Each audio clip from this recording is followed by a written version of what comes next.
మంచిది, ప్రార్థించుకుందాం. పరిశుద్ధుడా పరిశుద్ధుడా పరలోకమందున్న మా కన్న తండ్రి, నీ ఘనమైన శ్రేష్టమైన నామానికి కృతజ్ఞతాస్తుతులు స్తోత్రం చెల్లిస్తున్నాం తండ్రి. ప్రారంభ పరకుల్లో చక్కని విషయాలు మాకు ఆత్మీయ జీవితానికి కావలసిన మాటలు, మంచి మాటలు మాకు అందించారు. దానికై కృతజ్ఞతాస్తుతులు స్తోత్రం చెల్లిస్తున్నాం. ఇంకా నీ కుమారుణ్ణి తండ్రి బలముగా నీ సేవలో తండ్రి, నీ పనిలో నీ పాత్రగా వాడుకోమని తండ్రి నిండు మనసుతో వేడుకుంటున్నాను. చెప్పబోతున్న నన్ను మరుగుపరచండి. సూటిగా నాతో మాతో మీరే మాట్లాడండి. విలువైన సంగతులు మాకు బోధించండి అయ్యా. చక్కని విషయాలు మాకు నేర్పించి మా ఆత్మీయ స్థితిని తండ్రి సంపూర్ణతలోనికి, భక్తిలోనికి నడిపించమని నిండు మనసుతో వేడుకుంటూ నాయన, వినబోతున్న నీ బిడ్డలకు వినగల చెవును, గ్రహించగల మనసు దయచేయండి. చెప్పబోతున్న నన్ను మరుగుపరిచి సూటిగా నాతో మాతో మాట్లాడండి, మీరే మాట్లాడమని నిండు మనసుతో వేడుకుంటూ నీ కరుణాస్తాలకు నీ బిడ్డలమైన మమ్మల్ని మేము అప్పగించుకుంటూ క్రీస్తునామాని ప్రార్థన అడుగుతున్నాం తండ్రి, ఆమేన్. అందరికీ ప్రభునామన వందనాలు, క్రీస్తులో శుభాలు. మంచిదండి. గత 2 వారాలు నేను లేను. ఒక వారం నేను ఎర్రగడ్డ స్థానిక సంఘం హైదరాబాద్ మరి రాకేష్ అన్న దగ్గరికి వెళ్ళాను. పోయిన వారం కొంచెం మరి అస్వస్థతగా శరీరంలో కొంచెం బాగా ఇదిగా ఉంటే ఉచితమైన దేవుని కృప వల్ల మళ్ళీ తక్కువైంది. క్షేమంగా మన సంఘ సావాసంలోనికి తండ్రి అయిన దేవుడు నడిపించినందుకు ప్రభు అయిన యేసుక్రీస్తు నామములో తండ్రి అయిన దేవునికి కృతజ్ఞతాస్తుతులు స్తోత్రములు చెల్లిస్తున్నాను. మంచిది. ఒక చక్కని పాఠం మనం నేర్చుకుందాం. యెహోషువ గ్రంథం. యెరికో పట్టణం మీద యుద్ధం జరిగింది. యుద్ధం గెలిచారు. మరి హాయి మీద యుద్ధానికి వెళ్ళినప్పుడు ప్రాబ్లం వస్తుంది. ఆ ప్రాబ్లాన్నే ఇక్కడ మనం చూద్దాం. యెహోషువ గ్రంథము 7వ అధ్యాయము 10-11 వచనాలు మనం చదువుకుందాం. యెహోషువ 7వ అధ్యాయము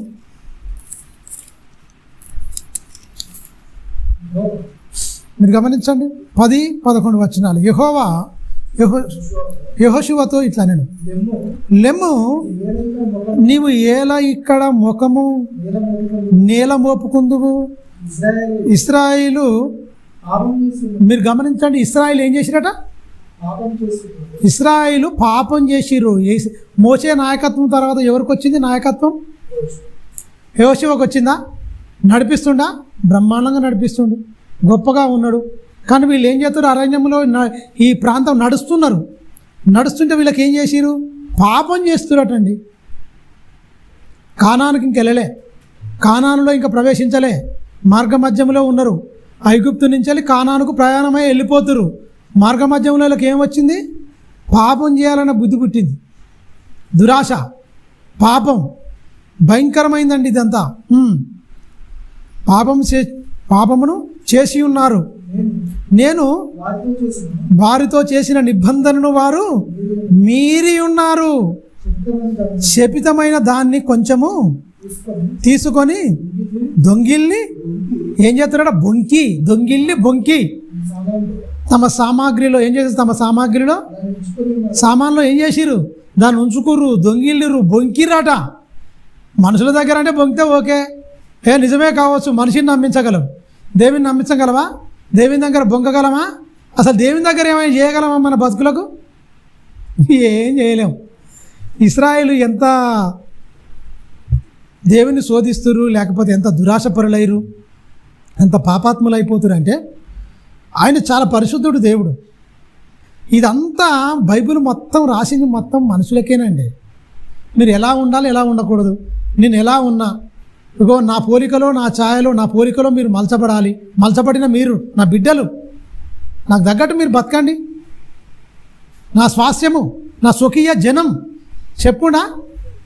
చెప్పుడు స్వకీయ జనము, నా సాంపార్జ్యము అన్నీ చెప్పుకున్నా కూడా ఈ దౌర్భాగ్యులకు అర్థం కాలే. పాపం చేతుడు. పాపం గిట్టంది, నచ్చంది దేవునికి పాపమేనండి. మనం ఎన్నిసార్లు అబద్ధం ఆడతాం, ఎన్నిసార్లు బొంకుతామో. ఒక సామాన్ తెచ్చుకొని సామాగ్రిలో దాచుకుర్రట, బొంకిర్రట. మనం ఏం దాచుకుంటాం చెప్పాలి? మనం ఏం దాచుకోమా? వాళ్ళు వస్తువు దాచుకొని పాపం చేసిరండి, మనం ఏం దాచుకొని పాపం చేస్తున్నాం చెప్పాలి? ఏం దాచుకుంటాం? వాళ్ళు వస్తువుని దాచుకుర్రు, మీరేం దాచుకుంటారు? మనం ఏం దాస్తున్నాం? వస్తువులో ఒక దాన్ని దాచి పాపం చేసి దాన్ని వాళ్ళు ఏం చేసారు? మంచిగా ఆ సామాగ్రిలో పెట్టుకుంటారు, బొంకుతురు మన దేవుని దగ్గర. మీరు గమనించండి, అక్కడ సామాను. కొత్త నిబంధన ఏంది? హృదయం. నీ హృదయంలో ఏదైనా దాచుకొని నేను నీతిమంతున్నే, నేను భక్తిపరుణ్ణి అని బొంకితే ఏమైపోద్ది? ఒక సామాను చూస్తేనే దేవుడు ఓర్వలే. హృదయంలో ఎన్ని పెట్టుకుంటారో మరే. పగ్గ కానీ, ప్రతీకారం కానీ, మోసం కానీ, ఇంకా వేరు విషయాలు ఏదైనా సరే, చూపు ద్వారా వచ్చినది ఏదైనా సరే, అది ఏ చూపు అయినా సరే దౌర్భాగ్యమైంది, మనిషిని నరకాన్ని నడిపిస్తుంది. సుమా, మీరు గమనించండి, ఇక్కడ వస్తువు దాస్తేనే తండ్రి అయిన దేవుడు ఓర్చుకోలేకపోతాడు. పాపం చేసిరు యెహోషువ, నీ ముఖం ఎందుకు నేలకు రుతుకు, ఈయనకో బాధ, ఎందుకు ఇట్ట అయిపోతారు, ఎందుకు ఇట్ట చచ్చిపోతారని ఈయన బాధ, వేదన. బట్టలను చింపేసుకోండి, మొత్తం చింపేసుకొని గుండెలు బాదుకుంటాడు. ఎవరు? యెహోషువ గుండెలు బాదుకుంటున్నాడండి. బాదుకొని నేలకు పెట్టేసిన ముఖం మొత్తం. ఏం చేసినావు, ఎందుకు ఇట్లా అయిపోయింది, ఏంది అని ఏం అర్థమవుతలేదు. పాపం ఈ బొంకుతురు, పాపం చేస్తారు. అందరు చూస్తే మంచిగానే ఉన్నారు, ఎవరిని పాపం, ఈయన కూడా మనిషే కదా, సామాన్యమైన మనిషే కదా. యెహోషువ కూడా ఎవరిని నిందించగలడు, ఎవరిని అనుమానించగలడు, ఎవరిని చూసినా భక్తులు లెక్కనే కనిపిస్తాడు. ఈ దొంగలందరూ కలిసి ఎవరిని ఏమంటాడు? పుసుకున్నా ఎవరిని ఏమనలేడు. నువ్వు ఇచ్చేస్తున్నావు అని ఎవరిని అంటాడా? అనలేమండి, అనలేం. కానీ మీరు గమనించండి, దేవుడు చూసింది. ఎందుకు యెహోషువ నువ్వు ఇట్లా మొత్తం నేలకు ముఖం రాసుకొని ఎందుకు ఇలా అయిపోతాను? ఇగో వీళ్ళందరూ పాపం చేసిన మొత్తం దొంగిళ్ళు, శపితములైన దొంగిలించిరు. శపితములు అంటే అర్థం ఏంటి? ఒక వస్తువు శపితం అన్నాడు. నీ నోట బూతులు వచ్చినా, ఇప్పుడు మనం చదివినాగా, బూతులైన నువ్వు సరస్వతిని లోపల పెట్టుకున్నా నువ్వు శాపగ్రస్తమేగా. అక్కనో భూమిలో బాతిండు ఆకాను, నువ్వేం చేస్తున్నావు? హృదయంలో పెట్టుకుంటున్నావు. హృదయంలోనండి ఏది డేంజర్ ఎడికేనా? భూమిలో బాతిందైనా దొరుకుతుందేమో. ఈ హృదయంలో దాచింది దేవుని మాత్రమే దొరకబడతాడు. దేవుడు మాత్రమే కనిపెడతాడు, దేవుడు మాత్రమే చూడగలడు. ఆ ఎండి, ఆ బంగారం, షీనారు వస్త్రం ఎందుకంటే దౌర్భాగ్యమైంది, దాని మీద కనబడది. కథం దొంగిలించాలనుకున్నాడు. మంచి డేరాలో మధ్యలో దాచిపెట్టుకుంటాడు ఆకాను. ఏమైంది? బతుకు కుటుంబమే పోయింది తెలుసా? కుటుంబమే మొత్తం నాశనం అయిపోయింది. రాళ్ళతో కొట్టి చంపేస్తారు. మరి బూతులు హృదయంలో దాచుకుంటే ఏమైపోద్ది? ఇక్కడ నేలలో దాచిండు, నేలతో కూడా పోల్చిండు, మంచి నేలతో కూడా పోల్చిండు. ఏంటిది? నేలను, 4 నేలను పోలిండు, 4 నేలను పోల్చిండు. ఒకటి త్రోవ పక్కన అన్నాడు, ఒకటి రాతి నేల అన్నాడు, ఒకటి ముళ్ళ తుప్ప అన్నాడు, ఒకటి మంచి నేల. పోల్చిండు. మరి ఎక్కడ దాచిపెడుతున్నావు? మరే ముళ్ళ తుప్పలాగుంటేనే ఈ పనికిమాలి ఆయన్ని పెట్టుకుంటాం. రాతి నేల అంటే అప్పుడే వింటాం వాక్యం, అబ్బా ఇక మారిపోదాం అనుకుంటాం. కథం ఏరు లేదు కనుక, మట్టి లేదు, నా ఏరు లేదు, మట్టి లేదు కదా, బండ మీద కదా, ఎండిపోయింది. సూర్యుడు వచ్చి టక్కున ఉదయించే వరకు అది ఏరు లేనందున ఎండిపోయింది. శ్రమలు, కష్టాలు, కన్నీళ్ళు వచ్చినప్పుడు మనకు గంతే, మన బతుకులు అయిపోతాయి. నిలబడాలి, దేవునితో మనం ఖచ్చితంగా ప్రయాణం కొనసాగించాలంటే హృదయం కూడా నేలతో పోల్చిండు. నువ్వేం దాస్తున్నావు? వాక్యాన్ని దాచుకుంటే ధన్యుడు, ఫలిస్తావు, 100 అంతలు ఫలిస్తావు. అదే మంచి నేల అన్నాడు. వాక్యాన్ని దాచుకుంటున్నావా? ధన్యుడవు. ఈ షడ్డయాన్ని దాచుకున్నావా? శపితములైనవా అంటే అర్థం ఏంటి? వస్తువు అన్నాడు అక్కడ. ఇక్కడ మాటలే. అదే నోటితో జీవగల దేవుణ్ణి, తండ్రి అయిన దేవుని స్తుతించి, అదే నాలుకతోని అదే దేవుని పోరుగా పుట్టినవాడిని శపించి ఈ ఎట్నో తిట్టినామనుకో, ఏం దాచుకున్నట్టు? హృదయం నిండి దాన్ని బట్టే నోరు మాట్లాడుతుంది. బిడ్డ మంచిగా దాచుకున్నావు. దుర్జనుడు ఏం చేస్తాడు? తన చెడ్డ ధననిధిలో నుంచి దుర్విషయములు తెచ్చును. అంటే దీన్ని కూడా ఒక ధననిధిగా, దీన్ని కూడా ఒక నేలగా ఏం పోల్చిండు? హృదయాన్ని పోల్చిండా లేదా? హృదయాన్ని పోల్చిండు. ఈ ఆకారాన్ని కూడా ఏం చేసిండు? ఏం చేసిండు? ఆకాన్ అంటే వాడు ఏం చేసిండండి? చూద్దాం. 7వ అధ్యాయం 1వ వచనం చూడండి, మీరు గమనించండి. 7వ అధ్యాయంలో 1వ వచనంలో శపితమైన దాని విషయంలో ఇశ్రాయేలు తిరుగుబాటు చేసిరి. ఎట్లనగా యూదా గోత్రములోను జెరాహు మునిమన్మడు జబ్ది మునిమన్మడును కర్మీ కుమారుడైన ఆకాను. ఈ లిస్టు చెప్తుండు, ఎక్కడి నుంచి వచ్చిండు, ఏం కథ అని. ఆడెక్కడి నుంచి వచ్చిండు? మరి పుట్టుపూర్వోత్తాలేంటి? ఇశ్రాయేలు వాడేయుడు. ఈయనకి ఆజ్ఞలు తెలివయా? ఆశింపొద్దని తెలియదా? పక్క ఉంది ఆశింపొద్దని చెప్పిండు. ఆశింపొద్దని చెప్పలే? పొరుగువాంది గాడిదనైనను ఎద్దునైనను దాసినైనను భార్య అయినను దేన్ని ఆశింపవద్దని చెప్పినా లేదా? మరి ఇది తెలుసా తెలియదా? ఆయనకి తెలుసు. ఎందుకు మరి ఇట్లా అయిపోయాడు? తిట్టొద్దని తెలుసా తెలియదా? మనకు తిట్టకూడదని తెలుసు. ఎన్నిసార్లు తిడుతున్నాం?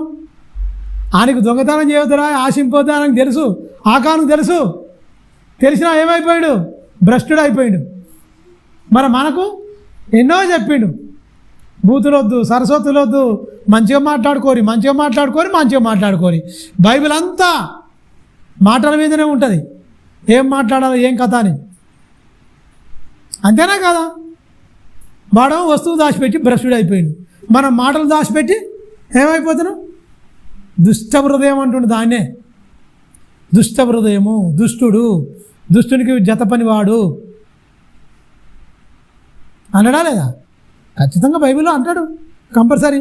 వీడికి వచ్చేసి అట వాడే అట ఏం చేసిండు? ఆకాను ఏం చేసిండు?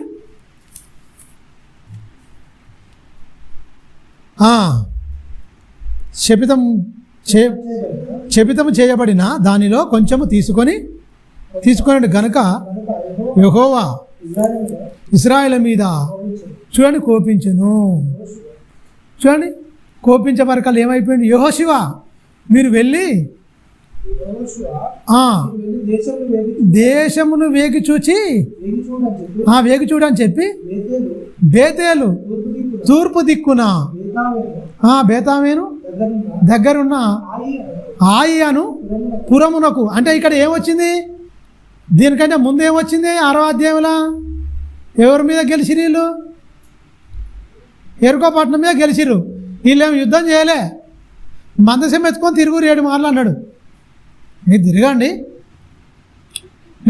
అంతే. తిరువరకలు ఏమైంది? గోడలు బీటలు బట్టి మొత్తం పగిలిపోయినా ఏం లేకుండా ఇది అయిపోయింది మొత్తం. ఎరుకో గోడలు కూల్చింది ఎవరు? ప్రార్థన చేసిరు వీళ్ళు అంతే. కానీ మొత్తం చేసింది, విజయాన్ని ఇచ్చింది ఎవరు? దేవుడే. అవునా? దేవుడే ఇచ్చాడు. హాయి అని చిన్న పట్టణం ఉందండి. హాయి అనే పట్టణం ఎరుకో కంటే చాలా చిన్న పట్టణం. అక్కడ వేరకల దాని మీద గెలవలే. చూడండి, హాయి అని ఒక పురమునకు వేగు చూడ యెహోషువ ఇద్దరిని తిరిగి పంపాను.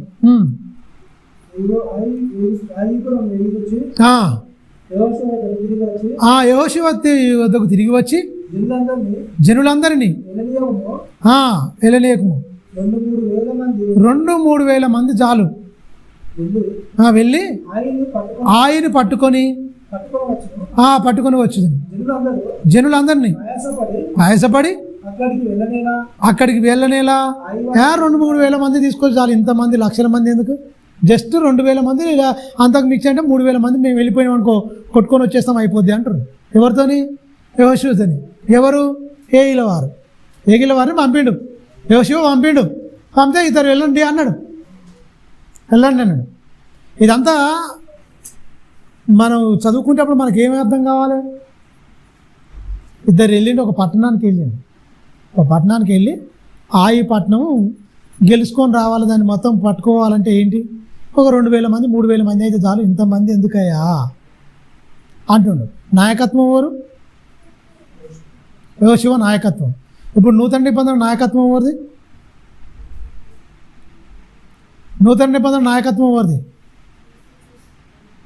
యేసుక్రీస్తు శిరస్సు ఆయన, మనం అందరం ఆయనకు అవయవాలం. ఆయన నాయకత్వాన్ని తునీకరించినట్టే ఇప్పుడు యేసుక్రీస్తు నాయకత్వాన్ని తునీకరిస్తురా లేదా? లేదండి, మేమెట్ట తునీకరిస్తాంటారా? ఆయన అన్న మాట, ప్రతి మాట మనం ఆజ్ఞ వేయమంటే ఆయన మాట తునీకరించినట్టే. ఎవరిది గొప్ప శ్రేష్టమైన నాయకత్వం, బలమైన నాయకత్వం ఏది? అదా ఇదా? అది బాహ్య సంబంధమైన నాయకత్వం. క్రీస్తు నాయకత్వం ఏది? ఆత్మ సంబంధమైన నాయకత్వం. బాహ్య సంబంధమైన యుద్ధాలు ఎవరు చేస్తారు? యెహోషువ చేస్తుండు, కత్తి డాలు అన్నీ. ఇక్కడ యేసుక్రీస్తుతో నాయకత్వంలో, ఈయన పరిపాలనలో, ఈయన నాయకత్వంలో యుద్ధం ఎవరితోని? మనుషులతోనా దయ్యంతోనా? విశ్వాసమైన డాలుందా? రక్షణైన శిరస్థానం ఉందా? దేవుడిచ్చే సర్వాంగ కవచం ధరించుకున్నావా?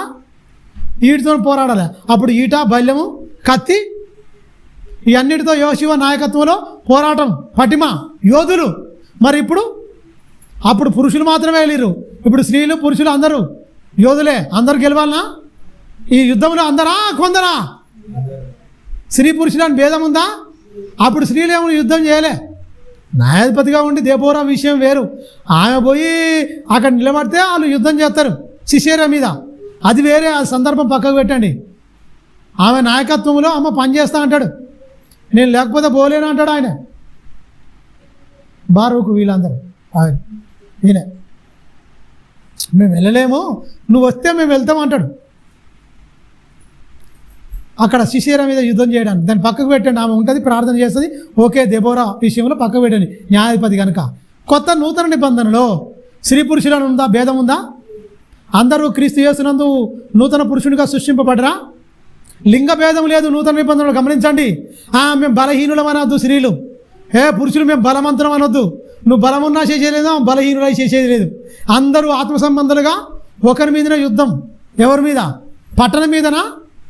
అప్పుడు పట్టణాలను యుద్ధం మీద చేయాలి, ఇప్పుడు ఎవరి మీద యుద్ధం చేయాలి? యూనివర్సల్ విలన్, అంధకార శక్తి, అపవాది, ఆయుమండల సంబంధమైన శక్తి మీద యుద్ధం చేయాలి. ఏ యుద్ధం మీద చెయ్యాలంటే ఏ యుద్ధంలో ఓడిపోతుంది మనిషి? చెప్పలేరా మీరు? ఏ యుద్ధంలో ఓడిపోతురు, ఆ యుద్ధంలో గెలిచిర్రు, దాని మీద ఓడిపోతురు. శబ్దములైన దాచుకున్నారు, ఓడిపోయిర్రు. మరి ఈ విషయంలో నువ్వు గెలవలేకపోతున్నావు అంటే నీలో ఏముంది? ఏముంది? ఓర్వలేనితనం ఉంది, ఏముంది? మత్సరం ఉంది, కుళ్ళుంది. ఇవన్నీ ఉంటే ఎలా ఉంటాయి చీడ సంబంధంగా? నేనన్నానా? యేసుక్రీస్తు అన్నాడా? 15వ అధ్యాయం తీయండి ఒకసారి, మత్తయి సువార్తలో. యెషయా గారు చెప్పిండండి. యెషయా గారు మార్కు గారు కోట్ చేస్తాడు, అలాగే ఇందులో కూడా మత్తయి గారు కూడా కోట్ చేస్తాడు. చూడండి ఒకసారి 15వ అధ్యాయం మత్తయి సువార్తలో. మనిషిలోకి ఇవన్నీ పెట్టుకొని ఎక్కడ జయిస్తారండి? ఇవన్నీ ఉంటే వానికేనా విజయం? విజయోత్సవం ఆందే. ఇక మనకెక్కడ విజయం, మనకెక్కడ కథ? 9వ వచనం 7వ వచనం నుంచి వెళ్ళనా? వేషధారులారా, భక్తులారా అంటుండా? యేసుక్రీస్తు ఏమంటాడు? భక్తులారా అంటుండా? అంటాడు వేషధారులారా. ఎవరు ఈ మాట ఎవరు చెప్పారు? ఎరికేనా నీకు? ఎవరంటావు? యేసుక్రీస్తు కాదు, యేసుక్రీస్తు కంటే ముందు ఒక ఆయన చెప్పిండు. యెషయా ప్రవచించిన ప్రవచనం మళ్ళీ ఇక్కడ గుర్తు చేస్తుడు యేసుక్రీస్తు. వేషధారులారా, ఈ ప్రజలు తమ పెదవులతోనే నన్ను గనపరుస్తురు, కానీ వారి హృదయం నాకు దూరముగా ఉన్నది.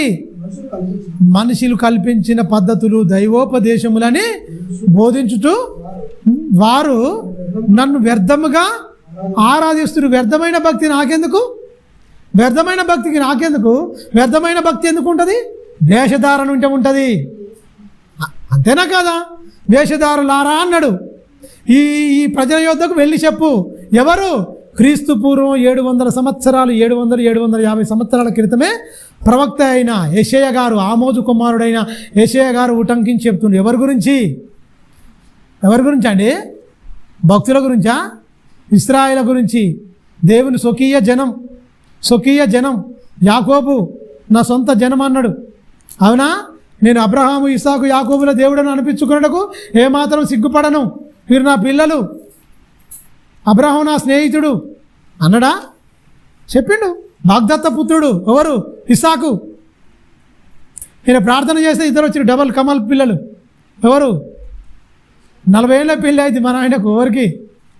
ఇస్సాకు 40 ఏళ్ళకు పెళ్ళి అవుతుంది.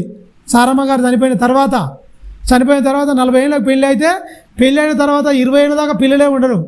అప్పుడు పోయి ప్రార్థన చేస్తాడు దేవునికి. ఒక్కసారి ఇద్దరు వస్తారు. ఎవరు? ఏశావు, యాకోబు ఇద్దరు వస్తారు. మీరు గమనించండి, గర్భములో ఉన్నప్పుడే పెద్దవాడు చిన్నవానికి దాసుడవుతాడు. దేవుడే చెప్పాడు, ఏంటి గర్భంలో ఉన్నాడు, నేను చచ్చిపోతాను ప్రార్థన చేస్తాను రేవకమ్మ, ఏం భయపడకమ్మా, 2 జనపదములు నీ గర్భంలో ఉన్నాయి, పెద్దవాడు చిన్నవానికి దాసుడైపోతాడు. ఆడు కీడైనను మేలైనను ఎంచక మునిపే దేవునికి తెలుస్తుందా? ఖచ్చితంగా తెలుస్తుంది. వీడు ఎలాంటి వాడు? చంచలత్వం మనసు, వీనికి స్థిరమైన మనసు ఉండదు, ఈయన గోపిక ఉండదు, వీడు చాలా డేంజర్ అని వాడు మేలైనను కీడైనను తెలియబడక మునిపే, వాని క్రియలు రాక మునిపే దేవుడు గర్భంలో ఉన్నప్పుడే చెప్పేసిండు. అంటే వాని భవిష్యత్తు ఏందో ముందే చెప్పిండు దేవుడు. ఎవరికి? రేవకమ్మకు చెప్పిండా లేదా? ఏశావు గురించి. ఆయన్ని తెలిసినోడు మన గురించి తెలియదా? మన పోరాటం ఏంది నీది? ఈ ఆకాను పరిస్థితి, ఈ యెహోషువ గ్రంథం చదివినప్పుడు అదే, వీళ్ళు ఇలా యుద్ధం చేసి ఇలా పట్టణాలను గెలుచుకురు, ఓకే, వాళ్ళు బల్యాలు పట్టుకోరు, బాకులు పట్టుకోరు, కత్తులు పట్టుకోరు, ఇవన్నీ రకరకాలుగా మంచిగా నైపుణ్యంతో ఉన్నారు, ఓకే. మరి క్రైస్తవునికి నూతన నిబంధనగా అక్కడ పురుషులే పోయిరు పోరాడుతందుకు, పురుషులే పోయిరు. ఏగుల వారిగా పంపించడం పురుషులే, యుద్ధం చేయడానికి పురుషులే. 6 లక్షల కాల్బలం, యుద్ధ నైపుణ్యం కలిగిన వారు, మంచి బలాజ్యులే ఉంటారు, మంచిగా అజానుభావులు, మంచి ఎత్తు పొడుగు బ్రహ్మాండంగా ఉంటారు. ఇశ్రాయేలు బాగుంటారు, మంచిగా బలిష్ఠులుగా మంచిగా ఉంటారు. అలాంటి వాళ్ళు ఆ స్త్రీలు పాల్గొనలే. ఎక్కడ? నూతన నిబంధనలో స్త్రీలు పాల్గొనాలి, పురుషులు పాల్గొనాలి. ఇప్పుడు అందరికీ ఉంది యుద్ధము, కొందరికి కాదు, అందరికీ ప్రతి ఒక్కరికి యుద్ధమే. ఈ యుద్ధం ఉందనుకుంటారా? మరి యుద్ధాన్ని గెలవాలంటే ఏముండాలి? మన నోటి మాటలన్నీ మానేసుకోవాలి. యుద్ధం మరి గెలిపిస్తున్నావు అంటే నువ్వు నోరేసుకొని పడిపోవడమే, చెడ్డగా ఆలోచించడమే. అని గెలిపించడం అంటే ఏంటి? దేవునికి అపజయం. నీ పక్షాన నీలో ఉండి పరిశుద్ధాత్మ నిన్ను గెలిపిద్దామని ఆయన ప్రయత్నం చేస్తాడు. నువ్వు మొత్తం ఏం చేస్తున్నావు? దేవుణ్ణి ఓడిస్తున్నావు. నువ్వు ఓడిపోవడమే కాదు, నిన్ను గెలిపించాలి, నిన్ను సన్మార్గం నడిపించాలి, పరలోకం చేరాలని తప్పించి పరిశుద్ధాత్మ నీ హృదయంలో పంపించిండు. అక్కడనో నేరుగా ఉండి దేవుడే దిగిపోయి ఇశ్రాయేలు పక్షంగా యుద్ధం చేసిండు. ఇప్పుడు నీ హృదయంలోకి వచ్చిండు. నూతన నిబంధన ప్రకారంగా ఏది శ్రేష్టమైనది? బాహ్య సంబంధంగా రక్తపాతం ఒలికించిండు. ఇక్కడ రక్తపాతం ఒలికించే అవసరం లేదు. నీ రక్తమే చెమటగా మారిపోవాలి. అక్కడ రక్తపాతం ఒలికించింది. 100 మంది చచ్చిపోయారు, 1000 మంది చచ్చిపోయారు, వాళ్ళని శత్రువులు చచ్చిపోయారు, వీళ్ళు చచ్చిపోయారు. యుద్ధం బాహ్య సంబంధమైన యుద్ధం. కానీ ఆత్మ సంబంధమైన యుద్ధంలో నువ్వు నలిగిపోవాలి, నువ్వు ఇరిగిపోవాలి, నీ రక్తం చెమటగా మొత్తం మారిపోవాలి, బయటికి తన్నుకు రావాలి. ఉందా మరి? అలాంటి యుద్ధం ఉందా? యుద్ధం చేస్తున్నావా? ఉందా క్రైస్తవులకు అలాంటి యుద్ధం? చేస్తురా? అసలు యుద్ధం ఉన్న సంగతే క్రైస్తవులకు లేదు. నువ్వు ఏమాత్రం నువ్వు బూతులన్నా, నువ్వు ఎదుటోడి మీద దురాలోచన చేసినా, ఎదుటోని ముంచాలని నువ్వు ఆలోచించినా, నువ్వు దుష్టుని సంబంధివే తప్ప నువ్వు దేవుని సంబంధివి కాదు.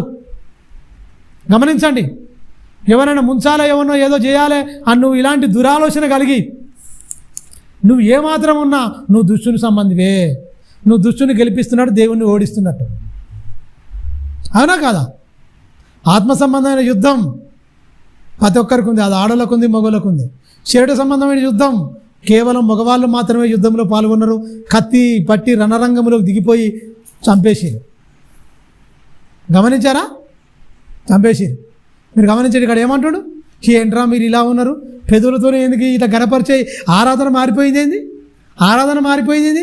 యేసుక్రీస్తు వచ్చేంత వరకు కూడా ఆరాధన ఇదే కొనసాగుతుంది ఏంది? యెషయా గ్రంథములో 750 క్రీస్తు పూర్వం చెప్పబడిన మాట ప్రవక్త ద్వారా సెట్ చేసుకుంటామంటే యేసుక్రీస్తు మళ్ళీ వచ్చి ఏ మాటలు ఉటకిస్తుడు? ఏంద్రా మీరు ఇలా ఉన్నారు, మీరు ఇలా, మీ బతుకులు ఇలా అయిపోయింది, ఏం గెలుస్తారండి? ఇంకెక్కడ గెలిపిస్తారు మీరు? దేవునికి ఓటం, అపవాదికి జయం. మారకుండా మారిన మనసును బట్టి దేవునికి జయం, అపవాదికి ఓటం. అవునా కాదా? మీరే ఆలోచించండి. ఎప్పుడు దేవుడు ఆనందపడతాడు? ఎప్పుడు దేవునికి విజయం వస్తుంది? చెప్పండి. ఎప్పుడు దేవుడు విజయం ఆనందపడతాడు? మనం మారకుండా మన మనసు అలాగనే ఉండి మనం మొత్తం క్రియలన్నీ అలాగనే ఉంటే ఎలా? అయితే కింది వచనం చూడండి. ఒకసారి నీ హృదయం దూరముగా ఉన్నది, మనుషులు కల్పించిన పద్ధతులు దేవోపదేశములుగా బోధించుచు నన్ను వ్యర్థముగా ఆరాధించుచున్నారు అని యెషయా మిమ్మును గూర్చి ప్రవచించిన మాట సరియే అని వారితో చెప్పాను. యేసుక్రీస్తు చెప్పాడు, రే వేషధారులైన మిమ్మల్ని గురించి యెషయా గారు ప్రవచించింది సరే సరే, మీ బ్రతుకులు అలాగనే ఉన్నాయి, ఆయన చెప్పింది అలాగనే ఉంది. ఇంకెక్కడ మనం పోరాటంలోకి వెళ్తాం? అపవాదిని ఓడించిన ఆయన నోట ఒక మాట మాటలే తెలుసా? యేసుక్రీస్తులో శిలువ విజయం రహస్యం ఏంది? శిలువలో ఆయన విజయ రహస్యం ఏంది? మరణం ఎందుకు బంధించలేకపోయింది? ఎందుకు పట్టుకోలేకపోయింది యేసుక్రీస్తును? ఏలని చేసిరు, గేలు చేసిరు, తిడుతుర్రు. నువ్వు దేవుని కుమారుడు అయితే నువ్వు దిగిరా, శిలోమించాలి, నిన్ను నువ్వు రక్షించుకో. వీడిని వీడు ఇంకా భయంకరంగా వీడు రక్షించుకోలేట, ఇతరులను రక్షిస్తారట వీడు అన్నరా లేదా? దూషించిరా లేదా? గేలు చేసిరా లేదా? ఒక మాట అండా? మనమైతే తట్టుకోలేము. ఆయన విజయ రహస్యం అదే. నీకుంది సిలువ, నీ సిలువ నువ్వు ఎత్తుకొని నడువు.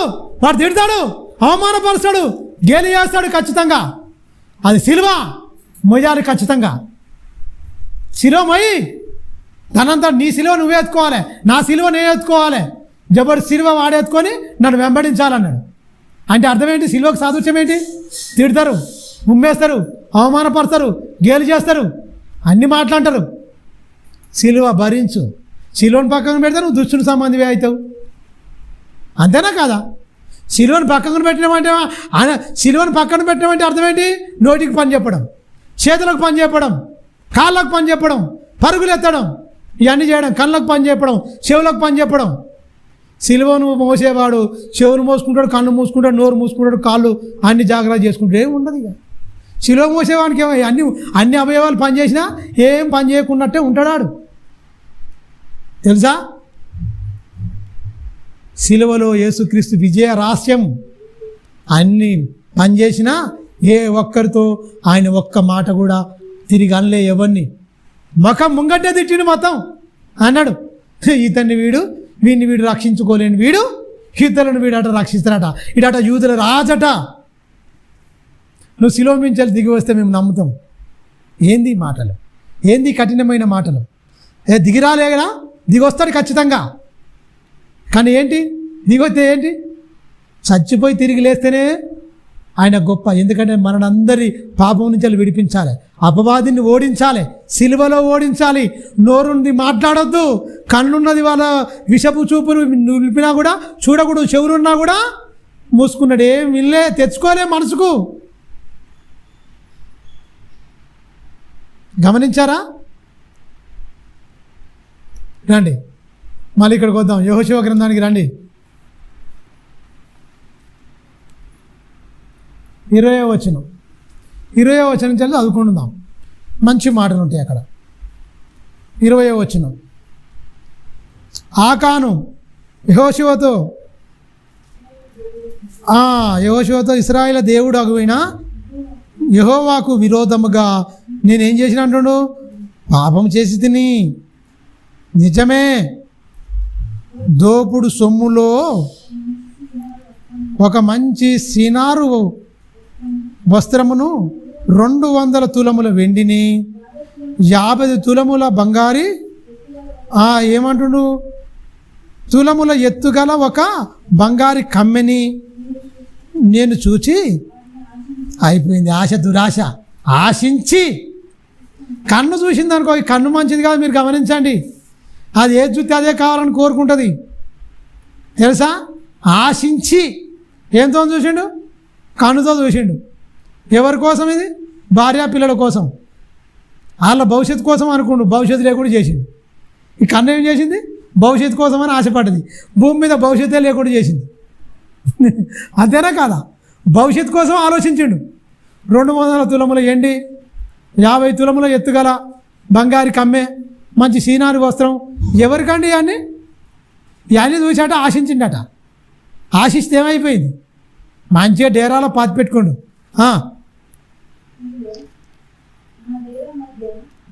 ఇదిగో నా డేరా మధ్య అది నా డేరా మధ్య భూమిలో దాచబడి ఉన్నది. భూమిలో దాచబడి ఉన్నది. మన హృదయంలో దాచుకుంటాం ఏదేదో 10 ఏళ్ళ ముచ్చట్లు, ఈ ముచ్చట్లు ఆ ముచ్చట్లు ఆ ముచ్చట్లు మరవలేక మనం దాచుకున్నాం అనుకో, పగతో రగిలిపోయి భ్రష్టులం అయిపోతాం. ఆడేం చేసిండు, ఉవ్వని కనపడకుండా భూమిలో బాతేసిండు. మన హృదయంలో పగ దాచుకుంటాం మనం, తెలుసా? లోపల అంతా దాచుకొని మగిలిపోయి సరైన టైంకు వాడు అట్లా ఇది ఇట్లా ఇది ఇట్లా ఇది అట్లా అన్నీ తీసుకొస్తాం పైకి. అదేనా మన ఆత్మీయ జీవితం? భూమిలో దాచిపెట్టినాడు మంచిగా. ఆ వెండి దాని కింద ఉన్నదని ఎవరికి ఉత్తరం ఇచ్చాడు? యెహోషువకు ఉత్తరం ఇస్తుడు పాపం. ఇక తాను చేసినదంతా తప్పించుకుంటాడా? ఒప్పుకోవలసిన పరిస్థితి ఏర్పడింది. మాట్లాడి ఒప్పుకోవలసిన పరిస్థితి ఏర్పడింది. ఎంత బాధాకరం, ఎంత తలది. అన్ని లక్షల ముందు ఇశ్రాయేలా అంతమంది లక్షల ముందు ఎంత ఇజ్జత్ పోద్ది, ఎంత బాధాకరం. ఒప్పుకునే వరకు తలెత్తుకుంటారా? సగం చచ్చినట్టు అయిపోయింది అప్పటికే. మొత్తం చేసిందంతా ఒప్పుకున్నాడు. చూడండి, అప్పుడు యెహోషువ దూతలు పంపగా వారు వెళ్ళి ఆ డేరా యొద్దకు పరిగెత్తి చూచి అది డేరాలో దాచబడి ఉండెను, ఆ వెండి దాని కింద ఉండెను. కాబట్టి వారు డేరా మధ్య నుండి వాటిని తీసుకొని ఆ యెహోషువ యొద్దకు ఇశ్రాయేలు యొద్దకును తీసుకొని యెహోవా సన్నిధిన ఉంచిరి.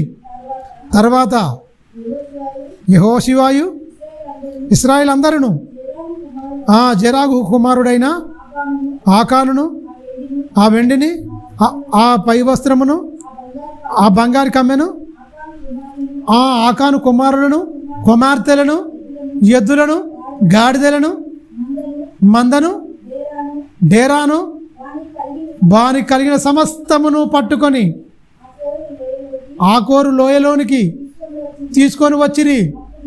అప్పుడు యెహోషువ నీవేలా మమ్మను బాధపరిచితివి, 3000 మంది చచ్చిపోయారు నీ వల్ల, ఎలా నువ్వు బాధపరిచితివి? నేడు యెహోవా నిన్ను బాధపరచుననగా ఇశ్రాయేలు అందరూ. అబ్బా, ఇది ఎంత ఘోరమైన చావు, ఎంత బాధ. ఇక్కడ రాళ్లతో కొట్టి చంపుడు, అక్కడ నరకంలో వేసి చంపుడు. కొత్త నిబంధన ప్రకారం ఏంటి కొత్త నిబంధన ప్రకారం ఏంటి? మారకుండా లోపలికి పెట్టుకుంటే ఎన్నిసార్లు చెప్పినా, నీకు ఎన్ని అవకాశాలు ఇచ్చినా 2005, 2006, 2007, 2008, 2010, 2020, 2021, 2022, 2023, 2024, 2025. ఇప్పుడు సగానికి వచ్చినాం ఆల్రెడీ. 7వ నెల వచ్చే 3వ తారీఖు 8వ నెల అయిపోద్ది ఆల్రెడీ. ఎన్నేళ్ళు ఇవ్వాలి నీకు అవకాశం? ఎందుకు మారతలేవు? నా కుమారుడు శరీరాన్ని, నా కుమారుడు క్రీస్తు రక్తాన్ని తాగుతున్నావు, శరీరాన్ని తింటున్నావు. ఎన్ని రోజులు మారవు? ఇంకా ఎన్ని రోజులు దాచుకుంటావా? అవన్నీ క్లీన్ చేసుకోకుండా కడుక్కోకుండా దాచుకుంటావా? ఎన్ని రోజులు శుద్ధి చేసుకోవు? ఎన్ని రోజులు నీకు అవకాశం ఇవ్వా? నువ్వు ఆ నరకానికి వెళ్ళిపోకుండే కదా నా కుమారుడు క్రీస్తును పంపించింది. మిమ్మల్ని విమోచించడానికే కదా ఆ కల్వరి శిలువలో మీకు బదులుగా మీ స్థానంలో నలగొట్టబడింది, చంపబడింది. మీ బాధ మొత్తం ఆయన మీద మోపబడింది కదా. ఎందుకు మార్చుకోలే? ఎందుకు నేర్చుకోలే? ఎందుకు మార్చుకోలే?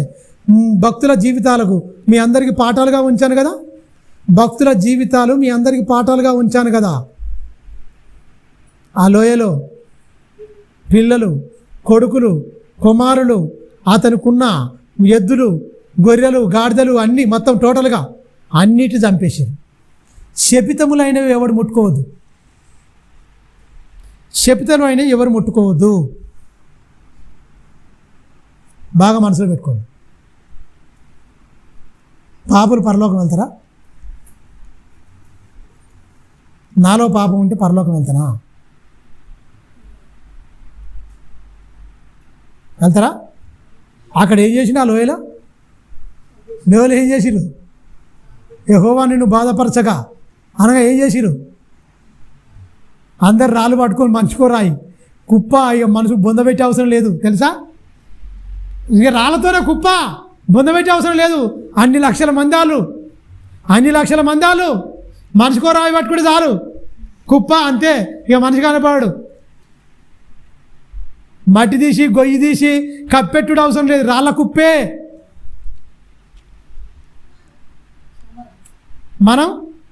మన ఆత్మల పరిస్థితి ఏంది? ఇక్కడంటే వైభవంగా సమాధి కార్యక్రమం చేయడం కానీ, మంచిగా పాటలు పాడడం కానీ, పరదేశిని నే జగమున ప్రభు అని కూడా వాడు కూడా పోతారు. నడుచుతున్నాను నీ దారి, నువ్వు ఏ నడుపులో నేను నడిపిస్తాడు. పరదేశీలో ఓ ప్రియులారా, ఈ పాటలు ఇప్పుడు కాదు, ఇప్పుడే పాడాలి, బతుకున్నప్పుడు పాడాలి. సచ్చినాక వానికి ఏమవుతుంది? ఇవన్నీ వాడుకుంటా గ్రాండ్గా 10 మంది దైవ సేవకులు, ఎంతమంది దైవ సేవకులు వస్తే పరలోకం రప్పునేదో దేవుడు తీసుకుంటున్నట్టు గొప్పగా చేస్తారు ఇక్కడ. కానీ అక్కడ పోవాలి కదా. ఇక్కడ దేహం ఎలాగైనా సరే నీ బలాన్ని చూసి, నీ తెలివిని బట్టి ఎవరో వస్తారు, ఖచ్చితంగా చేస్తారు గొప్పగా. కానీ ఆత్మ పోవాలి కదా పరలోకము. ఆత్మ పోవాలంటే మామూలు విషయమా? ఆత్మ పోవాలంటే మామూలు విషయమా? వీళ్ళందరూ ఏం చేసిరండి? చంపేశాడు. చూడండి కింది వచనం చూడండి, 25వ వచనం. అప్పుడు వారు యెహోషువ, నీవేళ మమ్మను బాధ పెడితివని నేడు యెహోవా నిన్ను బాధపరచుననిగా ఇశ్రాయేలు అందరూ రాళ్లతో చావగొట్టిది. వారిని రాళ్లతో కొట్టిన తర్వాత మీరు గమనించండి, ఇక్కడ బతుకున్నాడేమో, లేకపోతే రాళ్లతో కాకుండా అన్ని కొట్టిది అయిపోయారు. అగ్నితో కాలుస్తారు. చూడండి, అగ్ని చేత కాల్చివేసి వారి మీద ఏం చేసిర్రు? బూడిది. ఇంకా ఆ రాళ్ళే కుప్ప అయితే ఆల్రెడీ. కానీ ఏమైంది ఎరికేనా? కాల్చేసిర్రు. ఆ రాళ్ళను మొత్తం కుప్పగా వేసేసారు. అదేం సమాధులు కూడా, బూడిది కూడా, కాల్చిన బూడిది కూడా కనపడకుండా అది నేటి వరకు ఉన్నది. అప్పుడు యెహోవా కోపే ఉద్రేకం ఏమైపోయింది? విడిచిన వాడై మరలు కొనెను. అందుచేత నేటి వరకు ఆ చోటికి ఆకోరు లోయ అని పేరు. ఎందుకు? అందరిని చంపారు కనుక. మీరు గమనించండి, వాక్యాన్ని చదివేటప్పుడు ఈ వాక్యపు కొత్త నిబంధన పాత నిబంధన సారూప్యతలో మనం చదవాలి. సారూప్యత అంటే పోల్చుకుంటూ చదవాలి. నూతన నిబంధన ఏంటి, వాళ్ళు ఎలా యుద్ధాలు చేశారు, మనం ఎలా యుద్ధం చేసుకోవాలి. డాలు పట్టుకురు వాళ్ళు, మన విశ్వాసం అనే డాలు పట్టుకోవాలి. వాళ్ళు ఖడ్గం పట్టుకురు, మన వాక్యం అనే ఖడ్గం పట్టుకోవాలి. తెలుసా? వాళ్ళు చెప్పుల జోళ్ళు వేసుకోరు. నీకు ఏం చేయాలి? మనం ఏం చేయాలి? సమాధానం అనే సిద్ధ మనసు అనే జోడుతో వాళ్ళు నడుముకు అది మంచిగా కట్టుకురు. మనం ఏం కట్టుకోవాలి? సత్యం అనే దట్టి నడుము కట్టుకోవాలి. బలమైనది. ఏ పోరాటంలో మనిషి భాష సంబంధమైన పోరాటంలో గెలవగలడు, చచ్చిపోగలడు, చంపగలడు. ఇక్కడేం దొరికేనా? నువ్వు చచ్చిపోవాలి. అపవాది విషయంలో వాడిని పోరాటం, వాడిని చిచుకతొక్కాలి. నీ సహోదరు నిమిత్తం నువ్వు చచ్చిపోవాలి. ఇది చాలా కఠినమైన పోరాటం, తెలుసా? నూతన నిబంధన పోరాటం చాలా కఠినమైంది. అక్కడ సచ్చుడో సావుడో. ఎక్కడ? పాత నిబంధనలో చంపడమో చావడమో అంతే, రెండే. చచ్చిపోవడా చంపడమా ఒకటే, అంతే ఇక. కానీ నూతన నిబంధనలు ఏం చేయాలి? అపవాదిని ఏం చేయాలి? నువ్వు ఓడించాలి. నీ సహోదరు నిమిత్తం నువ్వు ఏం చేయాలి? ప్రాణం పెట్టాలి. ఆయన ఎవ్వని కొట్టొద్దు. కొట్టినా కూడా పడాలి, తిట్టినా కూడా పడాలి. మనుషులలో ఏం గమనించాలి? నువ్వు వానిలో అపవాది ఉందని పనిచేస్తుండాలి. అపవాది క్రియలను ఏం చేయాలి? బయటకు చూపించేటట్టుగా తిట్టినా కొట్టినా భరించి, ఇక ప్రాణం తీసన్ని మాటలన్నా సరే సహించాలి. అందుకనే యేసుక్రీస్తు ఏమన్నాడు?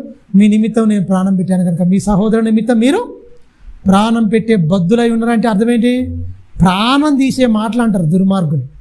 అదే ప్రాణం పోవడం అంటే పోయి ఉరిపోసుకోనో ఏదంతా దురికి చచ్చిపోయి కాల్చుకొని ఇట్లా కాదు. చచ్చిపోవడం మాటలతో చంపేస్తారు. బైబిల్లో లేవా? కత్తిపోటు వంటి మాటలు కసాడు పొడిచేస్తూనే ఉంటాడు ఆడు మాటలతో. మనకు బాధ, విపరీతమైన బాధ, వేదన అవుతుంది. అదే చచ్చిపోవడం. దినదినము వధింపబడినా గొర్రెలవలే ఉన్నాము. వదకు దేబడినా గొర్రెలవలో ఉన్నాము.